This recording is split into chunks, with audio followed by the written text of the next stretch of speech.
Er du opmærksom på, hvordan dine oplysninger behandles, når du accepterer cookies?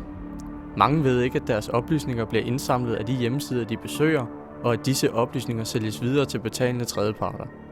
Oplysningerne lagres og bliver benyttet til blandt andet målrettede reklamer og prisregulering af produkter. Er du interesseret i at vide mere, så kan du finde flere informationer på cookieprivacy.simplesite.com.